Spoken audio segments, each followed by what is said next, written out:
Mekanisme persalinan normal. Selama proses persalinan, janin melakukan serangkaian pergerakan untuk melewati panggul yang terdiri dari 1. Engagement. Jadi ketika diameter terbesar dari presentasi bagian janin, biasanya kepala telah memasuki rongga panggul. Engagement telah terjadi ketika bagian terendah janin telah memasuki stasiun 0 atau lebih rendah. Pada nullivara, engagement sering terjadi sebelum awal persalinan. Namun pada multivara dan beberapa nullivara, engagement tidak terjadi sampai setelah persalinan dimulai. 2. Disken. Disken terjadi ketika bagian terbawah janin telah melewati panggul. Disken atau penurunan terjadi akibat 3 kekuatan, yaitu tekanan dari cairan amion, tekanan langsung kontraksi fundus pada janin, dan kontraksi diafragma, serta otot-otot abdomen ibu pada saat persalinan. Dengan sumbu jalan lahir sinkristismus, yaitu ketika sultura sagittalis sejajar dengan sumbu jalan lahir. Yang kedua, asinkristismus anterior. Kepala janin dekat ke arah promontorium, sehingga os parietalis lebih rendah. Ketiga, asinkristismus posterior. Kepala janin mendekat ke arah simisis dan tertahan oleh simisis pubis. Ketiga, fleksi. Segera setelah bagian terbawah janin yang turun tertahan oleh serviks dinding panggul atau dasar panggul dalam keadaan normal, fleksi terjadi. Dagu didekatkan ke arah dada janin. Fleksi ini disebabkan oleh 1. Persendian leher dapat berputar ke segala arah, termasuk mengarah ke dada.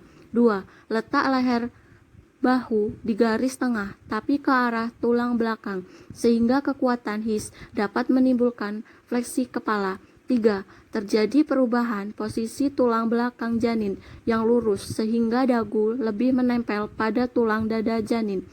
4. Kepala janin mencapai dasar panggul akan menerima tahanan, sehingga memaksa kepala janin mengubah kludaknya menjadi fleksi. Untuk mencari lingkaran kecil yang akan menemui jalan lahir. 4. Putaran faksi dalam atau internal rotation. Putaran faksi dalam dimulai pada bidang setinggi spina ischiadica. Setiap kali terjadi kontraksi, kepala janin diarahkan ke bawah lobu pubis dan kepala berputar pada saat mencapai otot panggul. 5. Ekstensi. Pada kepala janin mencapai perinem, kepala akan defleksi ke arah anterior oleh perineum. Mula-mula occiput melewati permukaan bawah simisis pubis, kemudian kepala keluar mengikuti sumbu jalan lahir akibat ekstensi. 6. Putaran faksi luar atau external rotation. Putaran faksi luar terjadi ketika kepala lahir dengan occiput anterior. Bahu harus berputar secara internal sehingga sejajar dengan diameter anterior posterior panggul. Rotasi eksternal terjadi menyertai rotasi internal bahu bayi.